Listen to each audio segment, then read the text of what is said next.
Good morning, everyone, and welcome to our webinar about e-commerce. My name is Bart, and I run PBLINK, Polish Business Link organization that is organizing quite a lot of different networking events and webinars to help us grow our business. So today the topic is about e-commerce, health checking your e-commerce, how to do it right. So a little bit of hospitality, how we organize ourselves. So please use a chat, obviously, to put your questions. I will be monitoring this in order to get your questions and answers. We will do a little bit with our guest speakers presentation and a little bit of solutions and ideas. Then during if you wish to comment or have a questions at a specific point, please either raise your hand or just put your chat window the comment. I'll be monitoring this once again.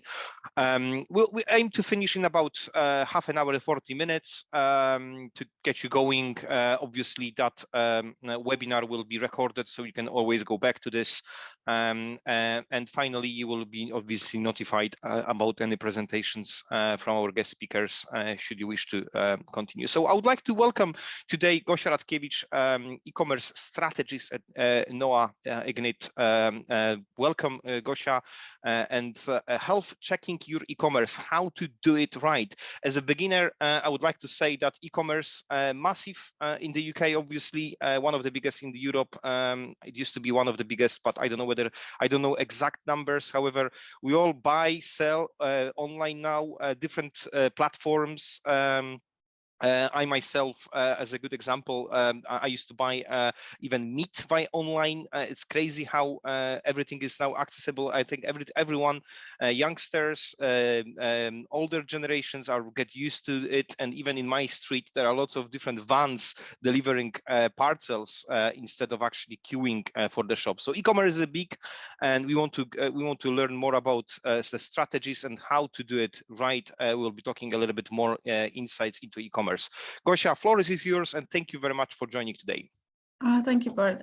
So I'm very glad to see you all here. I'm obviously not exactly see you because I can only see Bart on the screen. But I'm hoping to give you some basic ideas on what to do when you see your sales slightly stagnating in your e-commerce business, whether you're selling online only, or you might also be working for an organization that has more of an omni-channel solution. But first, I just wanted to see who we have here today, and for that reason, I've prepared a little poll just to see how are you selling currently? So whether you are more into B2B or B2C, but would you mind launching the poll? Yes, so the first question is, which sales model best describes your current operations? So the question is, which sales model best describes your current operations? And the answer is B2C, D2C, B2B, B2C, and B2B. There is a more explanation when you actually have this on your screen. So I hope you can see on your screen. So the question is, once again, which sales model best describes your current operations? And that is the questions. B2C, which is own website, D2C, own channels only, such as website, B2B, B2C, and B2B. There is not yet. It's first answers came through. Another one, it came through. Okay. If there's anyone else who would like to vote, please. Most of you are on website, on marketplace. So that was the first question. Do you want me to launch the second one? Actually, yes, we could. And the second question helping us is, what do you currently see as the biggest growth? And growth stopper. I think that one of the words got swollen up. So we're asking about the biggest growth stopper at the moment. So if your website used to be a good source of income, but now it may be slightly going into stagnation, what do you think would be the biggest problem for you in that situation? Whether this is microeconomic situation, some technical difficulties. I'm not sure whether you run some feedback. Yeah, it's coming up, and the poll, and Yeah, so basically what we have is the macroeconomic situation as a first one. Obviously, the competition. Lots of people actually putting their products maybe quicker than us. Thank you very much. Okay, great. So we'll be with that in mind. I think we have a very good beginning. Since the presentation is basically aimed at mostly B2C businesses, but obviously not only. Most of these examples that I will be showing come from this business model. And if you sell predominantly to businesses, there will also be a chance to ask me some questions, whether any of the examples I'll be showing or any of the techniques I'll be showing could be tailored a little bit more towards B2B. Also, as Bart mentioned already, please do not hesitate to use the chat during the presentation if you have any comments, if you have any questions.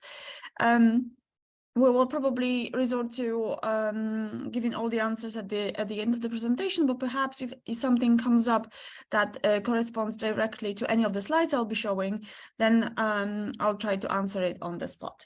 So perhaps it's a good idea to share my screen now and start the presentation for you. I hope it works. Right. Yes, it works well, yeah. Fantastic. So let's jump on it. So the question of how to run a healthy e-commerce is obviously something that doesn't have one clear answer. So as you've seen in the little poll that I've launched before, it has a lot of different factors to take under consideration when you're thinking about running your e-commerce in a healthy, which basically means a beneficial, stable way. But in general, the rule that I would like to remind to my listeners about is that prevention is always cheaper than cure. It's not only cheaper, but it's also more pleasant. Think about dentistry and dentist appointments. Nobody really likes these, and it's much easier just to brush your teeth twice a day to avoid these. And a similar approach I would like to propose to you in relation to your e-commerce. Whether this is a big website with thousands of products, or maybe it's a smaller venture with just a few unique products that you offer to your customers.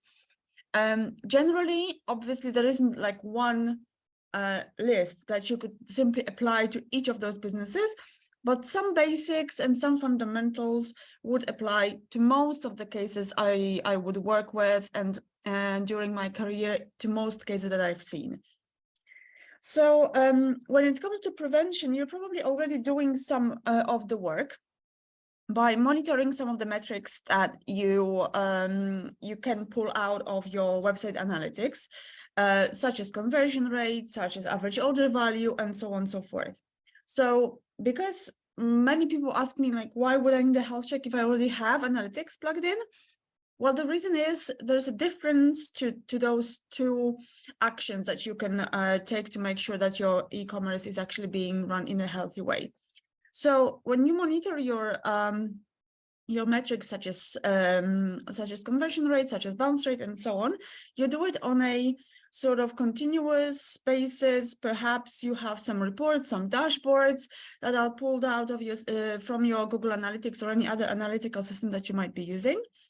And this is being typically monitored on a daily basis. You might have like weekly stand-ups to take a look at those metrics. So as I mentioned, it's continuous, and it's often seasonal KPI based. So for example, if your business would be seasonal, such as sports equipment, for example, or perhaps you're running a gift store that experiences peak sales times over Christmas or some special occasions, such as, I'm not sure, a flower shop during the International Women's Day and so on, then you would probably be fully aware that some of the KPI levels might be looking differently at certain times of the year. It also requires a unified toolset for actually data collection. So if any of you have been ever running Facebook ads, for example, for their e-commerce website, you would have probably encountered that problem with actually unifying data about conversion from Facebook as a source and data from Google Analytics as a source. So it usually, to make sure that your decisions are being based on data that is being collected correctly, it's important to have that data hygiene. So, for example, you would have gone through the data quality that you have from one source and the other, and then unify it in one tool that would then show you the data, like using the key that you have provided for it. And then it is usually adjusted by a specialist. Actually, a very good example is coming up now with the shift from Google Analytics, the universal Google Analytics, the current version to Google Analytics 4.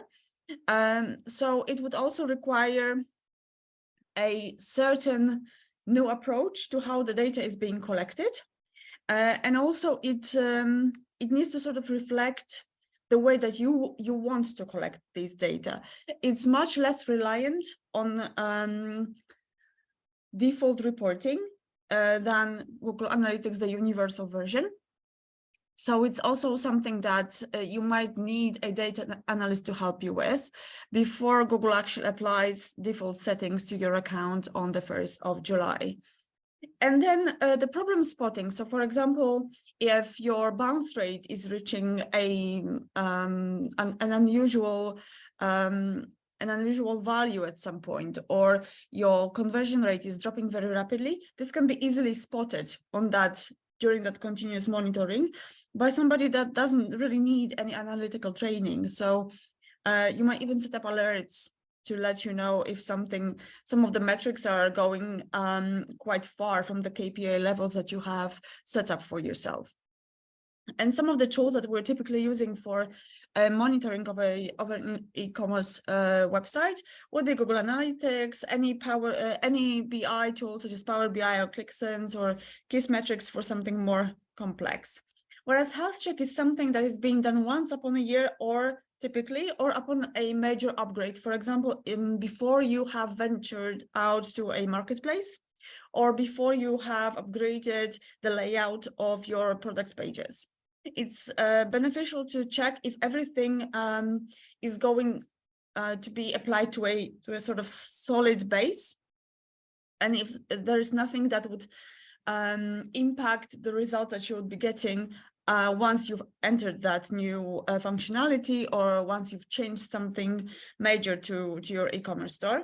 It's usually based on big picture KPIs as well. So you wouldn't be focusing during the health check on that week in a year that your average order value has significantly dropped, but it would be something that would correspond directly to your strategy. So for example, whether over the past year, you have experienced a steady growth in average order value, or have any upgrades, any improvements to your user experience or your website layout actually impacted average order value in a steady way. So it's less of a sort of short-term focus, seasonal KPI-based procedure. It's more based on long-term strategy, and it also requires a deep understanding of the business model. So when you're looking at doing a health check, the metaphor here would be basically like if you were doing a health checkup of yourself. So once in a while, you would go to a doctor's that would instead of just checking your blood pressure or, just checking if your heart rate is fine, they would assign a number of different tests to perform on your body, on your blood, and so on. So then you could see whether certain metrics are actually being kept at a health level. So to do that, the doctor also needs to understand how old you are, what's your gender, what's your lifestyle like. They need to know the history of your health and your conditions. Perhaps they would be asking whether you're taking any special medicine on a regular basis. So all of that means that they wouldn't just have one list of metrics that would be normal, that you could look and check if the levels are normal for everybody. They would be different for children, they would be different for women, they would be different for elderly people, for example. So it all needs to be adjusted to a specific situation, and same applies to businesses. Different average order value levels, different conversion rate levels would apply to businesses that sell via marketplaces, different ones to those that only sell via their website. There would be a different level of a healthy conversion rate for a business that sells cars, for example, online, and a different one that sells subscription-based contact lenses, for example. And it should always be done by a specialist, just as you would have it done with yourself at a doctor's office rather than with Dr. Google. It also requires a checklist unique to the business, as I mentioned previously. It is something that comes out of the fact that not each business can be completely summarized in a number of metrics, so it always needs to be slightly adjusted. And ends with a backlog of features, of elements that need to be implemented or upgraded. So the result, like the measurable deliverable of a health check like this, is actually a list of actions that you should perform in order to reach a certain level of certain KPIs that are taken out of your strategy. And that a backlog like this should be also prioritized. So you would have a number of action items, and they would be described whether in relation of their impact to your business and the ease of implementation. However, as I mentioned, some of the basics apply to most businesses that I used to work with. Just as the basic test a doctor would perform on you would basically come out of a list. So we're all human. The businesses are all businesses. So as long as you're thinking of e-commerce as an online venture that is aimed at bringing profit, some of the basics would be unified. So there are those 6 elements that I usually would take under consideration. The first of them is safety and performance.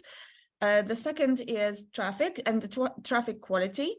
The third one is conversion rate. Then we're looking at the average order value, because between those two, we have basically the most impactful area when it comes to sales levels. Then retention, something that can help lowering the cost of customer acquisition and therefore impact your profitability. And then at the end of the list, there's accessibility. So also something that is a large area, often forgotten by many businesses, and excluding quite a lot of people that could be turning into customers, that could be converting, but they just simply cannot access the website content and the website functionalities in the way that would be readable and accessible for them. I just wanted to see whether there are any questions in the chat. I think none at the moment, but do you see any? None questions yet. Okay, so we'll be jumping to the first of those elements that I've just spoken about. So we'll be talking about traffic and traffic quality. How can this impact your sales, your business growth, and how to approach it from a healthy perspective? So when it comes to website traffic, it's basically a simple formula. There is really no magic required here, and it's about a simple way of just getting the right message to the right people at the right time, and then also making sure that the reaction that they're presenting is a good reaction, is a positive one. So you'd rather have delighted customers upon having them contacting your website or reaching your website, rather than disappointed ones. So in order to achieve this, you need to make sure that there are no disruptions on the way between the moment that they enter your website and the moment that they actually are ready to be closing the deal.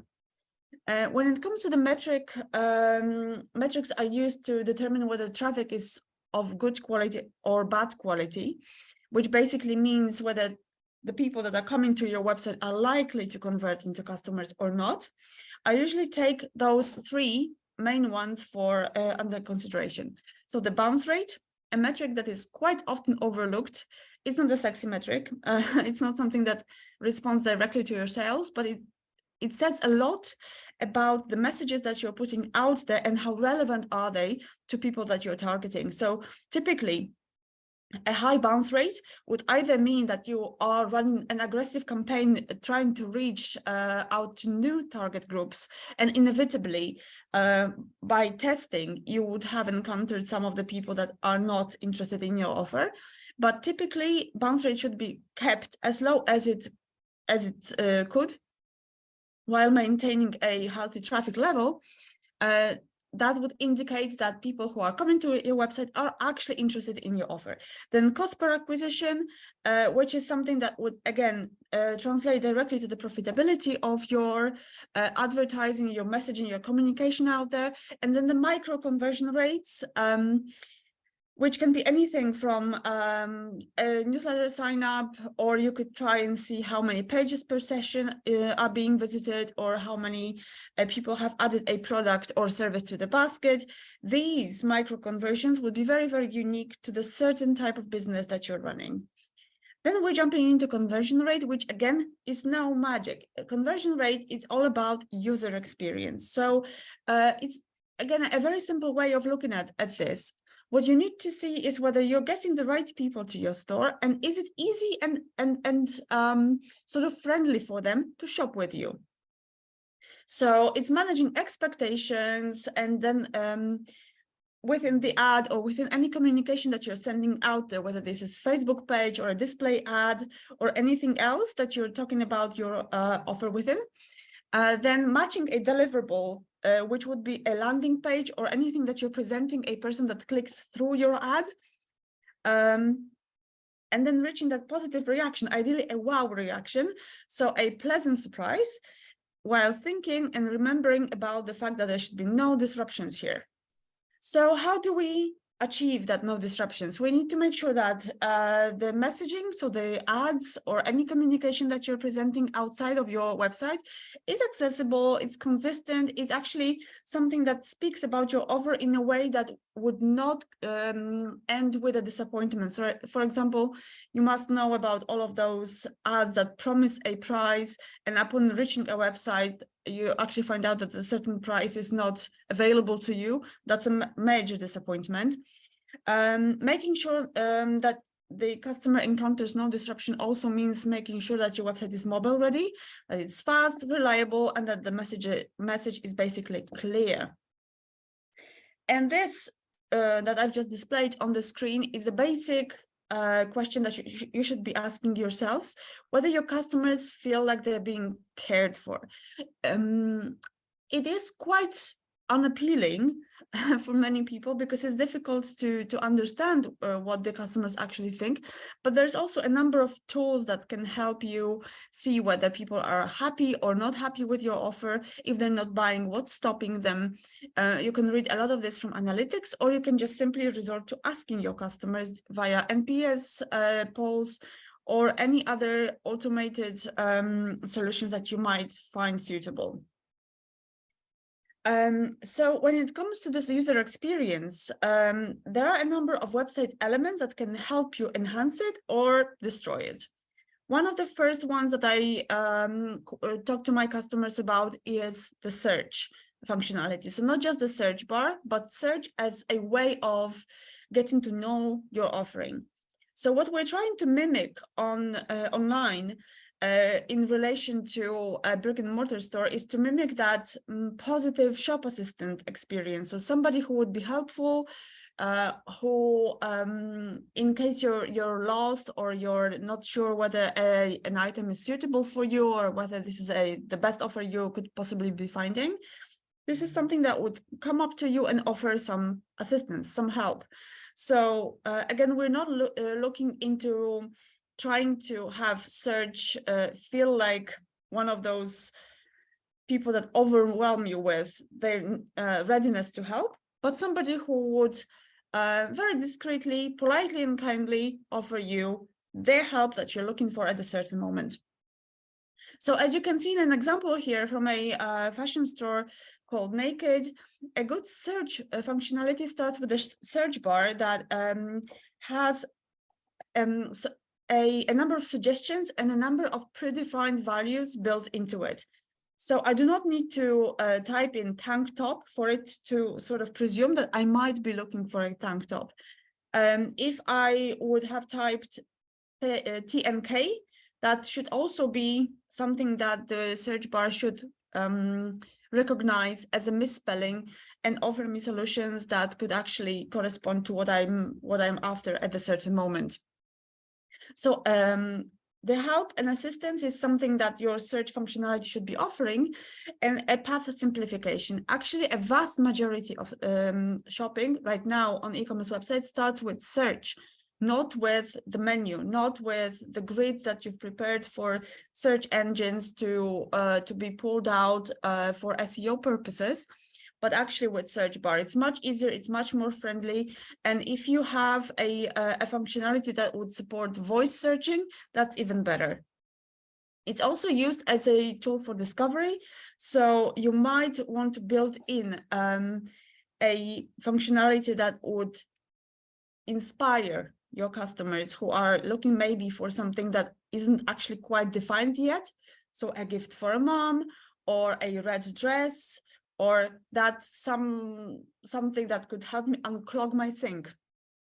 Anything like this, if it could be presented in a visual form, ideally, could help people simplify the path to discovery of the product that they are actually looking for. And then finally, the personalization of the search results is also something that impacts conversion rate hugely. So if you're able to track and pair the interest of your visitor to your offering using the search bar and making it simple and accessible for them, thanks to that, that would have a direct translation into your levels of conversion rate as well. An example here from a fashion brand called Luna on how to simplify the purchasing path using the search functionality is, for example, making the search results shoppable straight from the search bar. So here you don't even have to go to the actual page to be able to buy an item straight from here, from the functionality presented with the button add to cart. Right, so what could be added here is maybe some brand suggestions, maybe some merchandising structure to make it even simpler. But generally, the idea that I'm presenting here is a very smart one. If your products are recognizable, or if people do come back for them on a regular basis. Another important search functionality is the search result page. So it comes in different forms. It could be a listing of items that come up upon entering a certain search term into the bar, or it could be simply a no search result page, a good example of which we have here. If a person who visits your store is unable to find what they're looking for, there are two ways that they could be presented with information. First one, a bad one, is basically just telling them that nothing has been found and they should start searching again.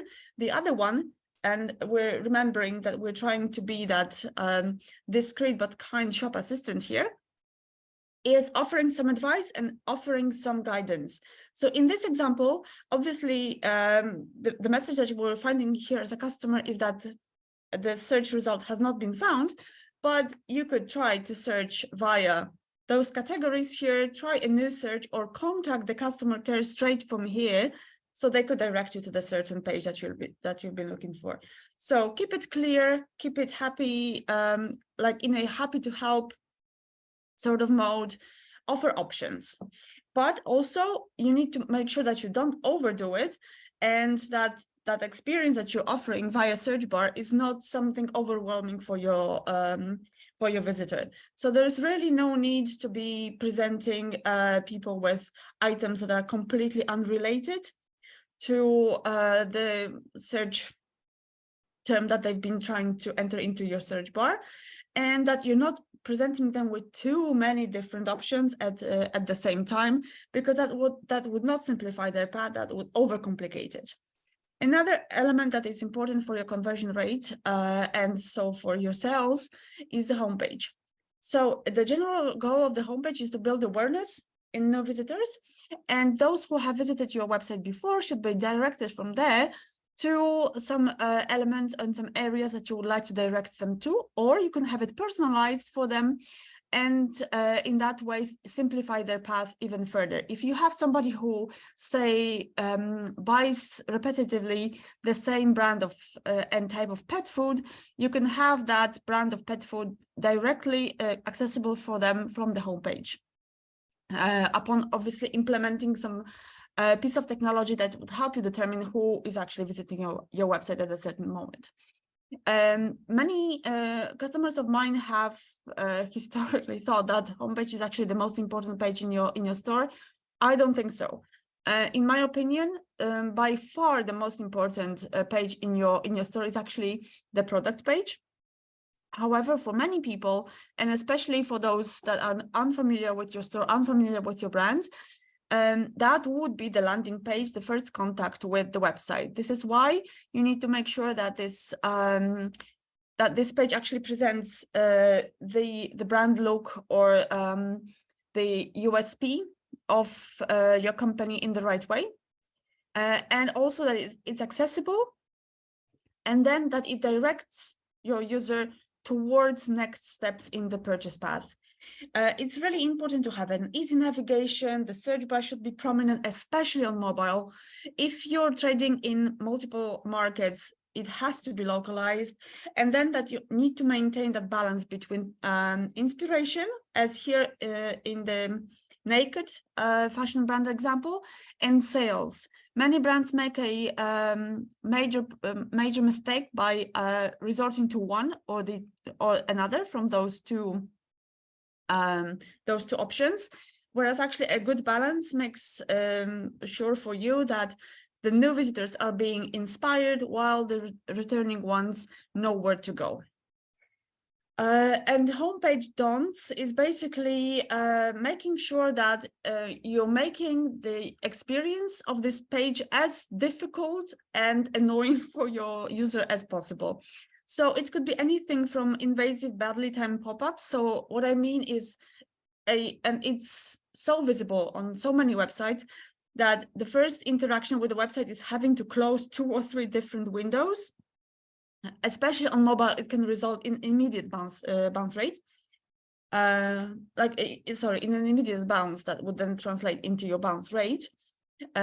Like here, for example, on Speedo, you have to enter, upon entering the website, you're immediately shown with not just the cookie consent bar presented in a very invasive way, but also an immediately showing up pop-up window asking you to receive Speedo emails. Why would I do that as a customer if I don't even know what you're offering?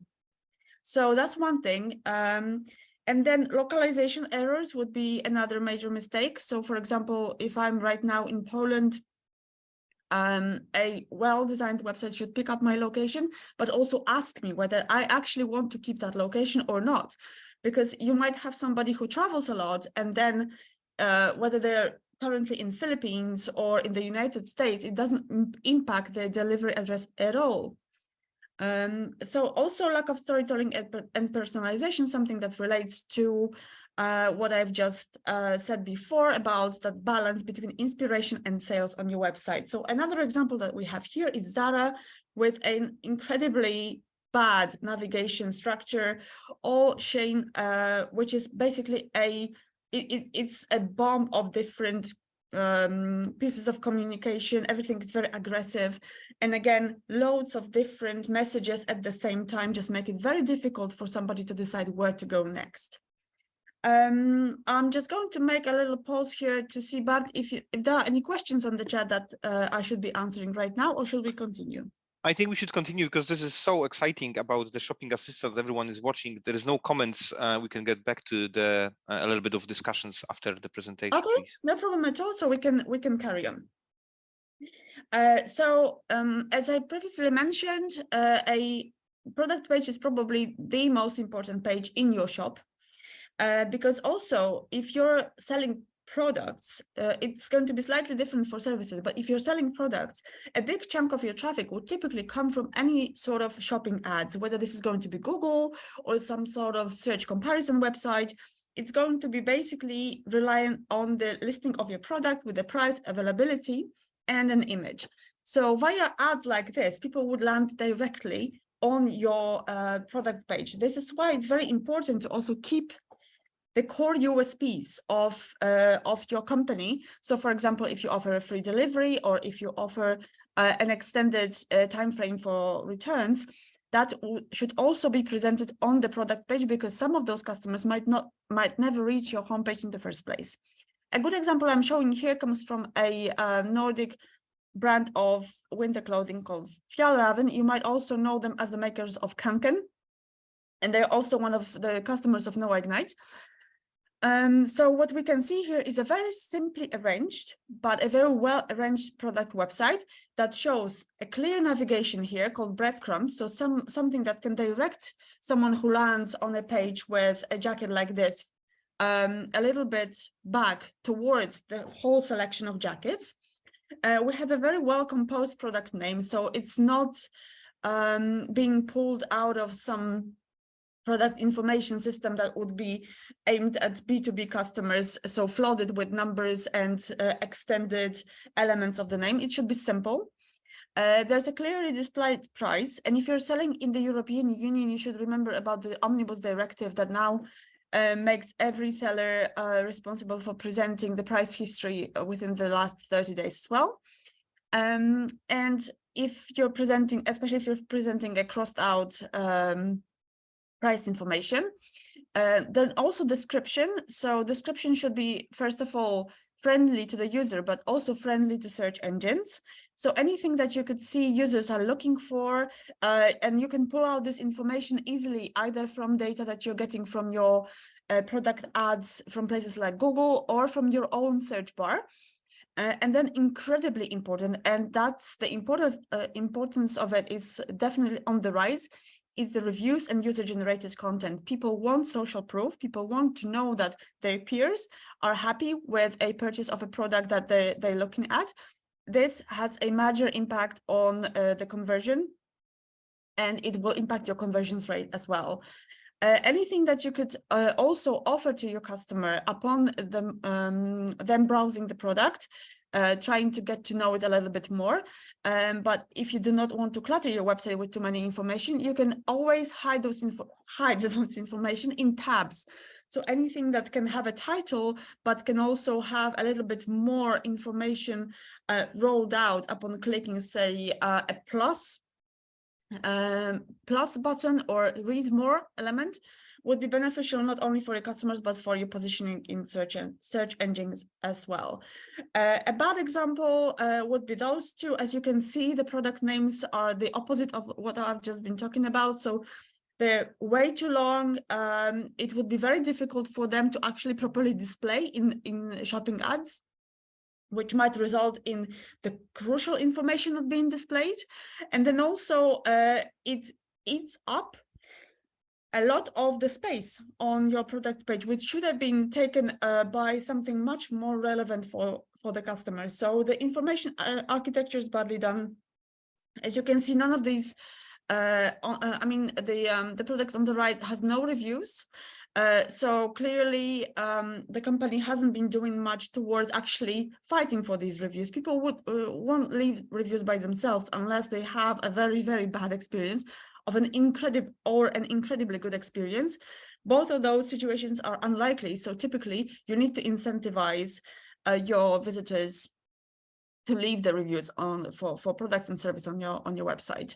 And then we're moving on to the cart. So cart is something that usually impacts your average order value the most. So it's a premium space to offer additional services. Think of it as an equivalent of you standing in a line to check out at a supermarket, this is where you can get that extra pack of chewing gum or batteries or anything like this. Even better if that can be tailored to what you already have in your basket. So something that is not possible to mimic in a brick and mortar setup, but in an online setup, it is absolutely possible to make sure that the recommendation that a user is getting at the last stages of the shopping process is being personalized to what they have already browsed or what they've already put in their cart. So it's also a place where there should be clear information about shipping, because this is going to be a major element of the decision-making process for your user.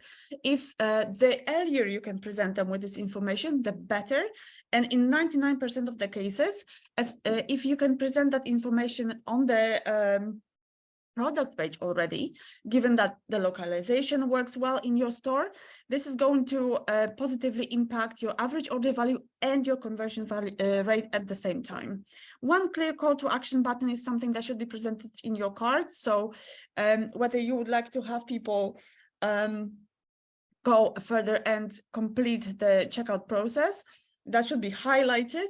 If you want to have someone something added to the cart from the cart view, so some product recommendations, I would normally suggest that this is being presented in a less visual form. So rather in a link saying add this, or like a little plus sign, rather than a call to action button fighting with the main one.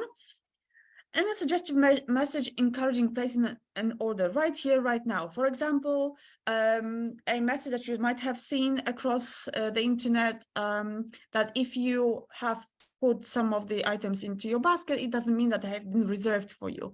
If you have the functionality of reservation, it's good to present in the cart view an information in a form of, for example, a countdown clock. So if the item is being reserved for that person, make it reserved for 15 minutes, 20 minutes. A mechanism you might have encountered on a ticket booking website, or it has been actually very well implemented into a second-hand clothing website called Sellpy. You can go to sellpy.se or sellpy.pl because of the uniqueness of the items that they have. So basically one item per SKU. If you put one in the basket, you can only buy it within a 20-minute time frame. An example of a well-designed cart comes again from Naked. We have a clear information about the item and the shipping fee, as well as an information of an incentive that if you order for $23 more, you are eligible for free shipping. So anything that you could offer on top of what a user has in their basket already, and you would like to see an impact on your average order value, this is the best place to display this information, basically. However, it's also possible to have it overdone. So, for example, we're seeing a screen grab from a website called Yorkaya that sells intimate products on subscription basis, but also on a regular basis. So you can just buy an item once. So as much as you can see, a lot of thought has been put into making sure that average order value is being increased with use of those mechanisms that you can see in the checkout. It's a little too many information for a user to be able to easily scan and understand what actually, which of those buttons will actually take them to checkout. So this is not simplifying the path. This is making the shopping path way too complicated for a customer. And then we're moving to the final element, which is the checkout. This is basically the reaction that we want to reach upon a customer reaching our checkout. A happy face of somebody who has just completed a process and now they can anticipate the delivery. So when it comes to checkout, the simpler you're going to make it, the better. There are people who argue that one-page checkout is the ultimate holy grail. Again, that wouldn't be my perspective. My perspective is rather that the checkout that represents the best and a shopping expectation of your user in your business is the best one for you. We can here see a one-page checkout from Naked again, which has all the essential information and, important, only the essential information. Because on checkout, this is the simplicity is the key to success. So here you do not want to distract people. You do not want to offer them a million additional services. That is something you might consider testing on the cart page, but not in the checkout. So this is just a simple way to say, okay, this is in your bag. This is how you can choose to have it delivered, and just tell us where to deliver it and how you're going to pay for it. That's it. And it's very important to make sure that the functionalities that you're presenting your users with on checkout actually work. So if you're looking, this is Debenham's website. This is a process of trying to select one of the non-card payment methods. None of them actually worked. So it could have been a number of issues here, including the browser. But on top of the fact that I am not able to do anything here, and I'm not able to pick the preferred payment method here, I'm also not able to report that failure to anyone. And that could have been easily avoided.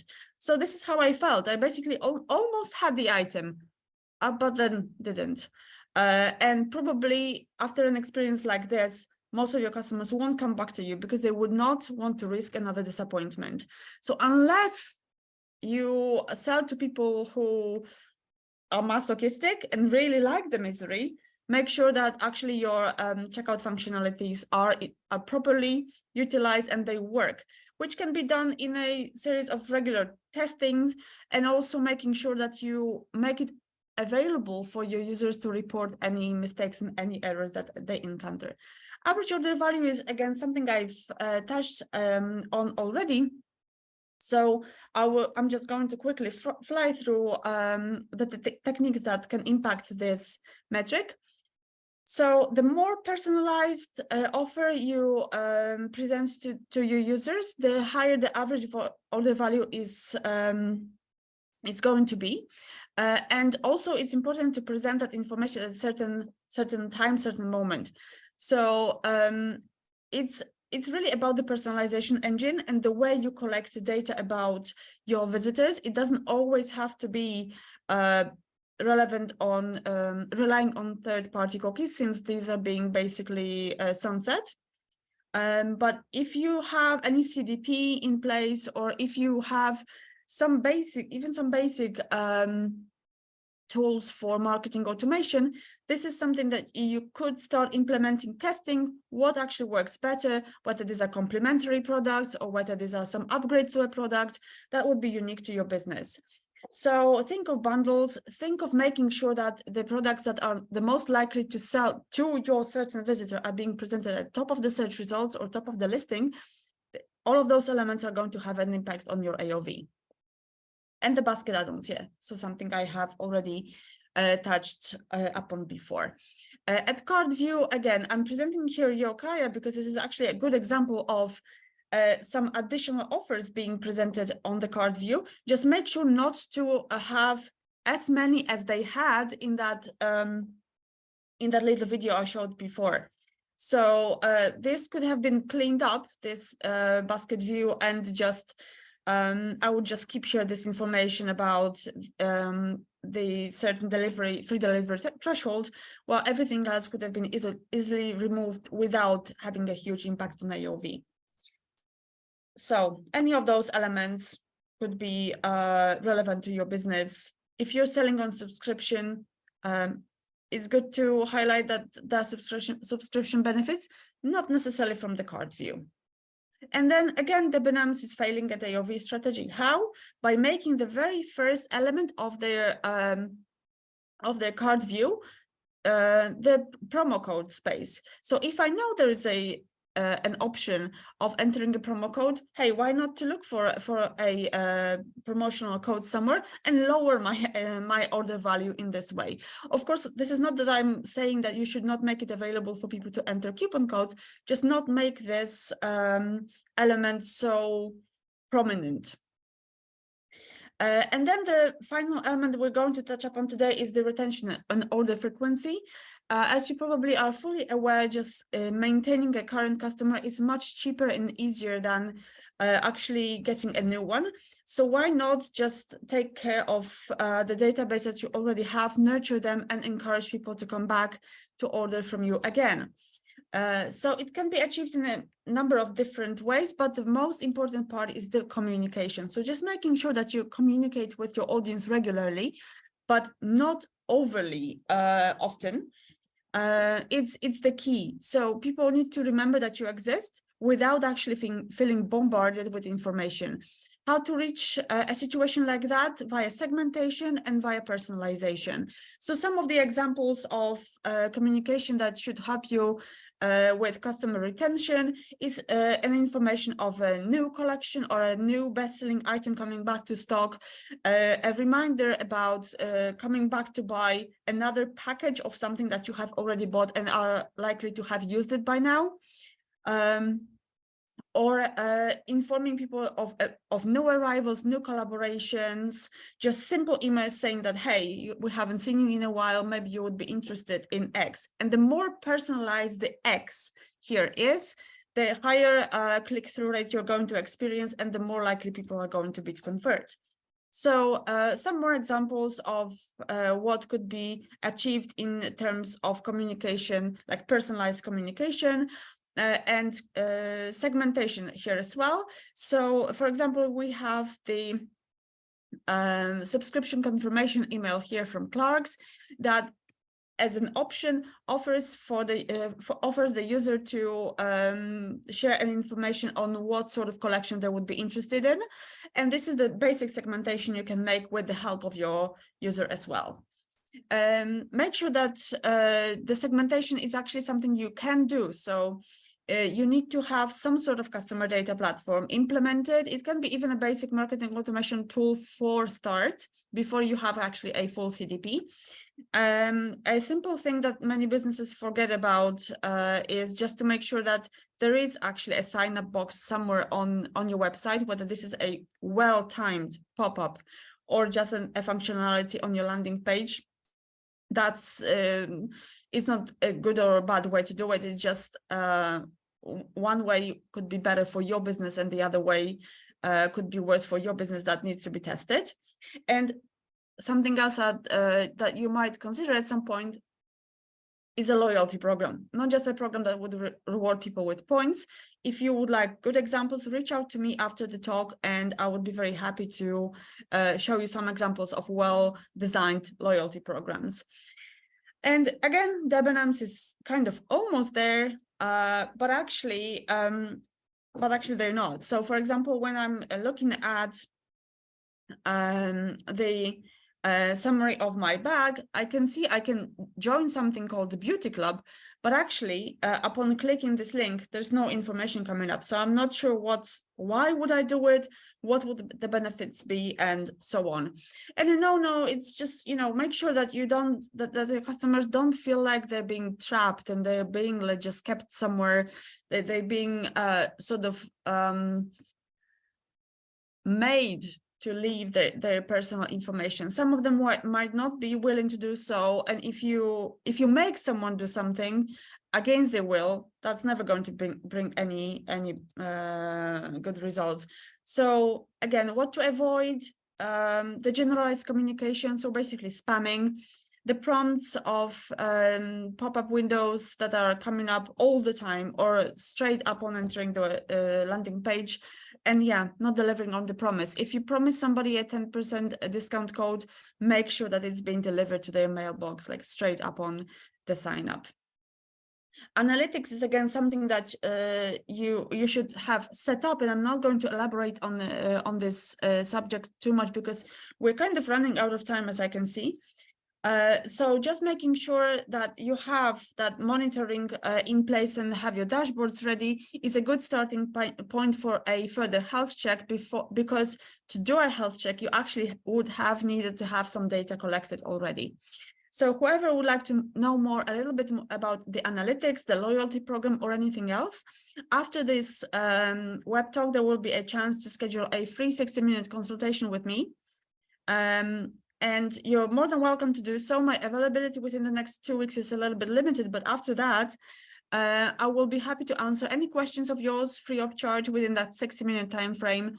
So please feel free to reach out to me and see what else we could do. Let me just display that window about yes, how to schedule that session. You might want to scan this QR code and simply reach out to ask more questions. Do we have any questions on the chat? Gosia, yes, we do have a questions. I'm conscious of time. Quite a lot of inspiration. So might just, I really like the idea of shop assistant. We're all in AI, chat, GDP, and so on. And people are actually looking for inspiration rather. And it was just, I resonate myself with when I actually looking for something, especially clothing. I don't know exactly what I'm looking for. Maybe it's a men thing, but yes, I'm just putting the kind of keywords and then obviously looking for inspiration. So this is really good. And thank you. It's just quite a lot of information to take on. But the question from Adrian is question 1, newsletter pop-up, yes or no? Yes, if you time it well.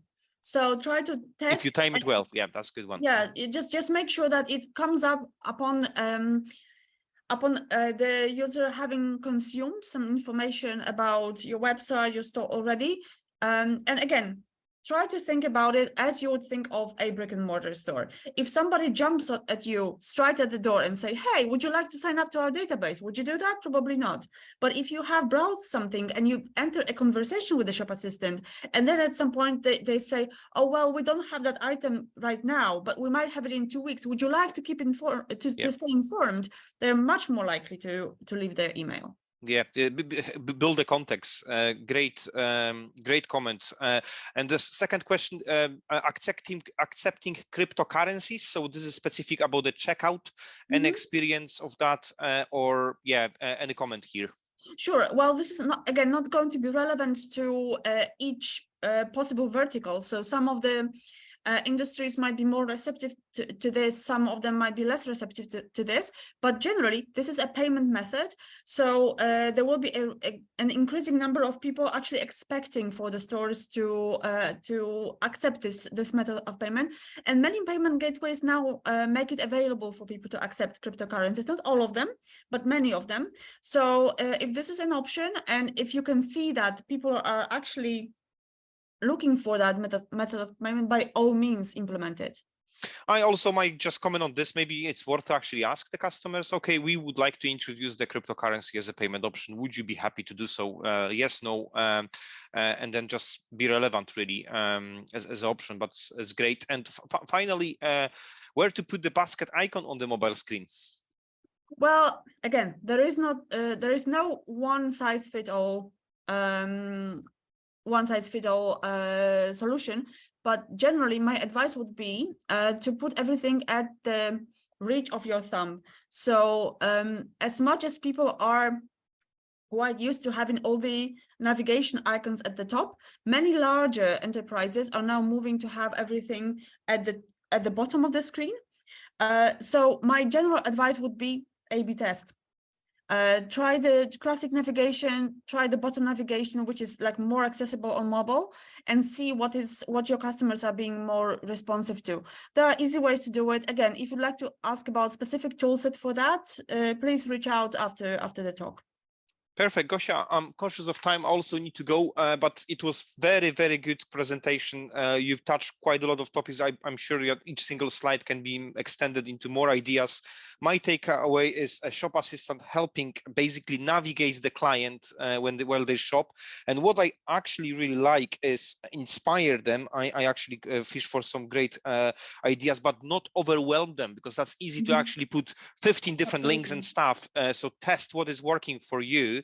And so obviously and test, whether that kind of bounce rate improved over the time. Gosia, thank you very much.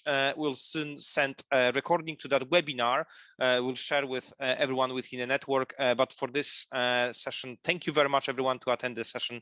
And thank you, Gosia, for your time. Thank you. It was lovely being hosted by you. And I hope to keep in touch with some of you who would like to reach out after that talk. Thank you. Bye. Thank you. Bye-bye. Thank you.